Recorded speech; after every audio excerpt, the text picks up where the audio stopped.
Hey, what's up, guys? It's Co-op. Today we're going to be talking about a new mechanic for Smash Ultimate, and I think it's actually going to have the biggest impact on the entire game compared to all the other changes we've seen so far when it comes to the couple of demos we've had of Smash Ultimate. Around a week ago, Ruben tweeted that moves will actually go into your stale move queue when they hit an opponent's shield. Now, for a quick rundown, if you don't know what the stale move queue is, this has been something I believe that's been in since the first game, and the game remembers the last 9 moves you've used that have hit an opponent, and if they exist in the queue for however many times they exist, it'll weaken that specific move if used again more. So if I've used my forward air that does like 12% on a character, and then I hit someone with it, and I use it again, next time it'll do like 11 damage or 11.5. If all of the moves in the queue are forward air, instead of 12%, it's actually going to be somewhere between like 6.5 and 7.5 most likely. So it's a great reduction, and it's a mechanic that's used so that you don't just either spam one move that's really good, or you just only have the ability, or just spam one move and it just kind of ruins your game plan like that. But it's a really good mechanic so that nothing gets too strong. And I think this is huge because now your aerials that are really safe on shield that you spam to keep your opponents out, namely characters like ZSS or Sheik, Diddy, Cloud, Bayonetta, especially with their longer aerials like back air from Cloud and Bayonetta, it became really hard to deal with those characters, especially when you would get trapped on the ledge and you'd stand up and you'd shield, and luckily they wouldn't punish you on the stand up, but then they just started spamming you with very quick aerials that you had no way to punish. Now that's not going to be the case. Something that I believe it was talked about on Twitter a little bit around a year ago, that a lot of players didn't realize, that when a move's in your stale move queue, it's less safe on shield because it's doing less percent. And that means the shield stun is actually going to be less. So now that means your move that is generally between, I don't know, either even on shield or +3, meaning you come out of your in like 3 frames faster than they come out of the shield stun. Now that's going to work its way down to being negative, more negative, and maybe to the point that you can get like shield grabbed, or they can drop shield and grab you, or some sort of jump cancel out of shield. But whatever the case is, this means that using your aerials on shield, or not even just your aerials, all moves, is going to have to come into your equation of figuring out how to win a game. So now, like if you're Diddy Kong, we'll use my character. So Diddy Kong down tilt up smash is something that you have to wait a little bit longer on the Mario Brothers for than when your up smash would kill, because I could probably down tilt around like 125, 130 and kill them with hit them with an up smash around that percent. But if I do a down tilt around like 120 that puts them into that like 125 or just into the range of killing, I actually can't go for the up smash because they're going to hit me with their frame 3 nair.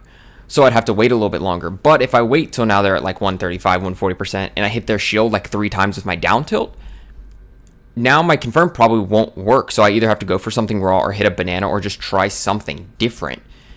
And this is going to be a big deal because it means that you have to approach situations differently, but also be very, very wary of the moves that you hit on shield. Because it's really easy to remember the moves that you actually hit, because they'll either be few and far between with what you hit on shield. Like you'll hit shield like 3 or 4 times, but then you actually hit a move and hit a combo. So it's like, oh, there are 3 moves that fill up the queue. Whereas in reality, you actually had like 8 to 10 moves connect with them, but 3 of them were actually dealing damage. They were more than just connecting with shield.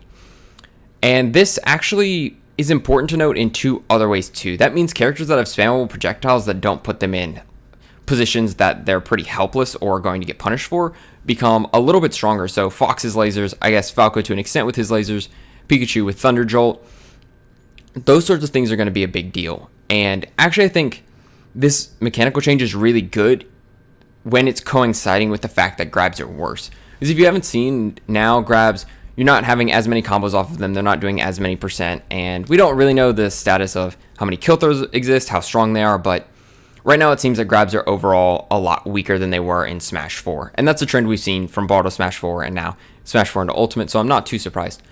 But the reason I talk about all of this with grabs is that it means grabs have an extra purpose, because every time you pummel a character, you get that pummel into the stale move queue.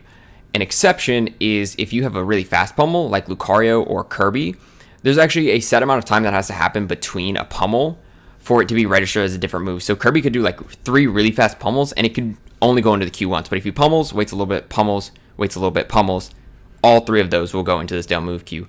So now grabbing actually becomes a little bit more useful because you might have to refresh the stale move queue that way because you don't have a spammable projectile or a move that you can poke with that you don't mind getting filled with in the queue. because there are going to be some characters who you don't really have the moves you can use on shield with. Either you're lacking range or they already lack safety. It's not like, oh, I can use them since they're safe on shield for a little bit to get my kill moves back if they're like your main combo tools as well. So this is a huge mechanic change, and I think it's going to mess people up for a little bit, and I'm excited to see where it goes because it's not something that I can predict is either going to be super good for the game or, I don't know, I don't want to say too hard to handle or keep track of, but I could see it being a problem for a lot of players being like, oh, I don't understand this kill move. It always works at like 130 and now I can't ever get this kill till like 155 will be the result of them just spamming the move and then getting frustrated with the game. But time will tell. I don't want to make a lot of assumptions because we've only had the like 2 or 3 tests of the game so far, or I think it might have been a couple more, but we've only had select characters, select stages, you know. But anyway, I'm going to keep doing more content for Smash Ultimate. My next video is actually going to be talking about all of the interesting changes that I've seen that just aren't as big as this one. But thanks for watching, guys. Remember, if you like the video, subscribe. I'm going to have more content like this. My stats content will eventually return. And yeah, thanks. I'll see you guys later.